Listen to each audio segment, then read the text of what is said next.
So the Prime Minister from the ramparts of the Red Fort making an impassioned speech on Independence Day, his 10th speech as Prime Minister on Independence Day.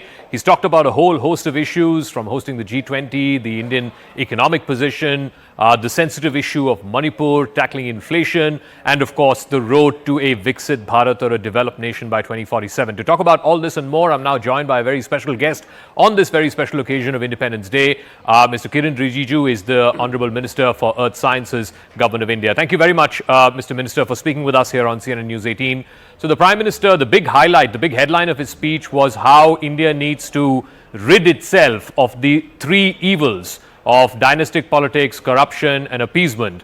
The Congress party has just responded by saying that BJP should not be talking about these three because BJP also has corruption, dynastic politics and appeasement. How would you respond to that, sir? First of all, thank you very much for having me in your show, and I would like to extend my greetings to your CNN News viewership, all the viewers across the country for a happy Independence Day. Today's address by Honorable Prime Minister Modi ji from the rampart of the Red Fort is to be seen from two different angles. One is the report of 9 years achievement of our government. Ever since 2014, when Modi ji became the Prime Minister, what kind of transformation has taken place in this country?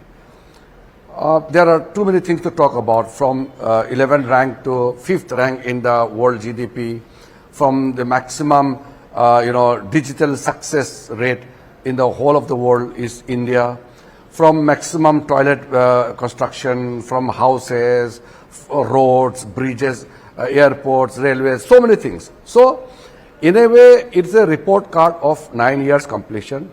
And the second part is the way forward. In this Amrit Kal, next 25 years, how India will achieve its dream to become a developed nation by 2047. And thereby also reminding us that all the major steps taken during this period is going to shape next 1,000 years. Means from the impoverished India, which was impoverished by the misgovernance of the Congress party for 6 decades, from nearly 1,000 years of colonial rule and colonial attack by invaders, and then, impoverishing this nation.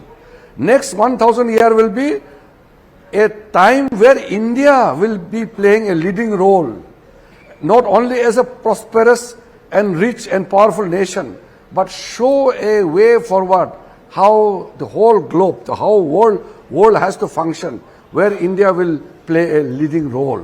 So this is a very important message which Honorable Prime Minister had given today. Okay. Now, the point which you mentioned about the corruption, dynasty and appeasement, these three are the biggest ills. These have really not only tarnished India's image, but weakened India from inside. So when we talk about corruption, it's a Congress.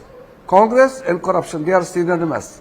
So how Congress party ruined this nation by, indulging into intense corruption at every level. Rajiv Gandhi himself had admitted that 85% of the money doesn't reach the grassroots.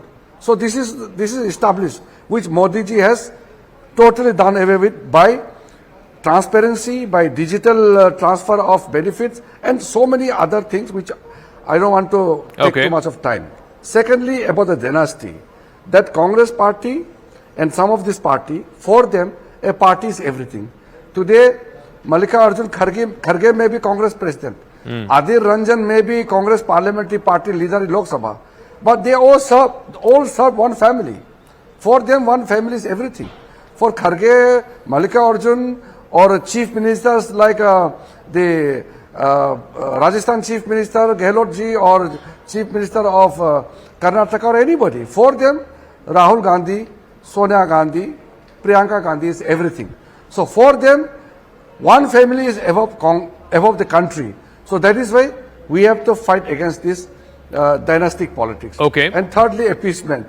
Yeah. All this appeasement in the name of clan, religion, in the name of all these freebies, this has to be done away. Once we finish these three, evils of our nation, the corruption, the dynasty and the appeasement, India will surely achieve its target, and under Modi ji's leadership, we will achieve it. We are 100% confident that by finishing all these evils from the society, by 2047, India will be a fully developed nation. Mr. Rijiju, the Prime Minister also touched upon the sensitive issue of Manipur, and he talked about how the state and central governments are doing what they can to bring back peace. The opposition is saying that Mr. Modi does not particularly care about Manipur. If he did, he would have gone to Manipur and not gone to the Red Fort instead. You also witnessed how the entire session of Parliament, got derailed because of the issue of Manipur.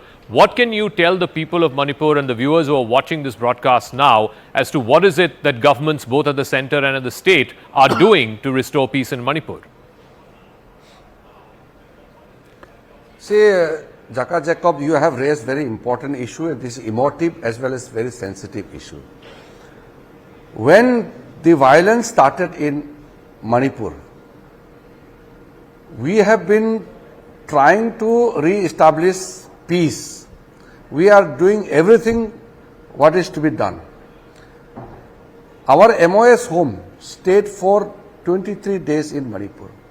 Home Minister Amit Shah ji stayed there for 3 full days and met all members of the society.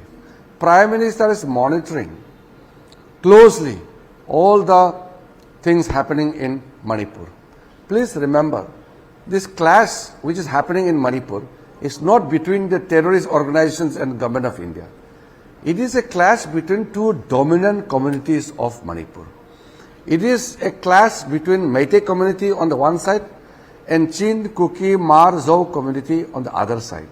So it is a long-standing misunderstanding between two communities which has culminated into a very, very violent action. We are very sad. Now, when such tragic incidents happen in the country, everybody must unite. When there is a war, when there is a national crisis, the normal practice and expectation is that all the political parties stand behind the government. This is no time to play politics. So, when Prime Minister had made an appeal from the floor of the House in the Parliament and from the rampart of the Red Fort, I hope the message will reach to Manipur and the people of the country. Prime Minister has said this is no time to play politics. I myself, being the chairman of the Northeast MPs Forum, I have already written a letter and made an appeal in the very beginning when the violence started, that please don't fight with each other. After Modi ji's assuming as the Prime Minister of this nation, there is a new era of development. There is a new hope in the Northeast. The militant organizations, which you must be aware of, whether in Manipur or in the rest of the northeastern region, all the militant organizations were formed when Congress was ruling this country for 60 long years. Those days, the youths, the people of Northeast, they want to vent their sentiment, but they were not heard. The people in Delhi, the government, the officials, they never gave time to the people of Northeast. People of Northeast are very emotional. Okay. So out of frustration, most of them had to take up arms. They had, went into forest and started using, anti-social activities as a means to show their anger.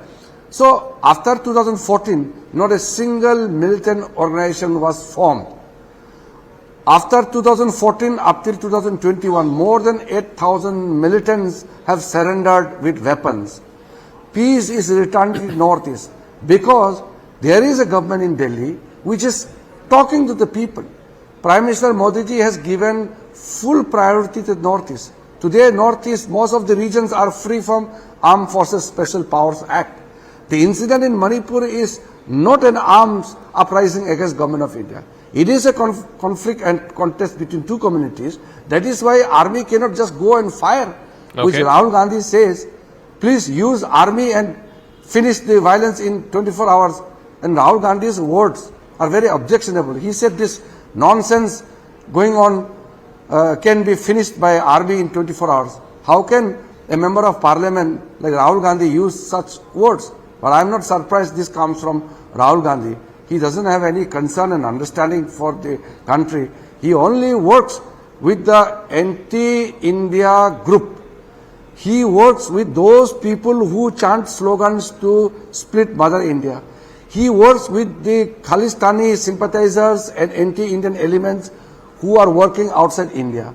And this kind of person will not understand what is unity and integrity of the nation. Okay. So, through your channel, I want to make it very clear that we are working very hard to re-establish normalcy in Manipur, and Manipur will see the new era of peace and prosperity again. That is what Honorable Prime Minister has made an appeal. He has given commitment. India stands with Manipur. I also want to ask you, because you come from a border state, a sensitive state, the Prime Minister today also talked about how his sarkar is a mazboot sarkar and our borders are secure, and that, you know, in the past there used to be serial bomb blasts. That is a thing of the past. Nobody talks about that anymore. But the opposition is saying that this same mazboot sarkar is not able to resolve the issue with China. So how do you respond to that, sir? Yeah, these are very, I should say, very sensitive matters they have raised, and Prime Minister has already mentioned in today's speech. If you remember, before 2014, we used to witness serial bomb blast in Delhi, sometimes in Lajpat Nagar, sometimes in Sarojini Nagar, sometimes near Delhi High Court, sometimes in Connaught Place. In Bombay, you will hear series of bomb blasts in Bangalore, in Calcutta, in Northeast, in UP. That was the norm before Modi ji became Prime Minister. I was MOS home for 5 years. I have dealt with security issue of this country very closely. Barring few incidents in the border area like Pulwama in Uri, barring these few incidents of violence and blasts in the extreme border areas, the whole of mainland, all the major cities have not witnessed even a single bomb blast. Can you just compare what was the situation during Congress time? And as a MOS home, I was looking after the border security and border development. The entire border of, you know, the Indo-Pakistan, Indo-Bangladesh, Indo-Myanmar and Indo-China especially. Now we have established full deployment and full security has been ensured. In 2014, I used to visit all these border areas by helicopter only, and wherever there is no helipad, one has to walk on foot. Our security forces going on a patrolling, they used to go on long patrolling foot march for 5 days, 7 days, 10 days.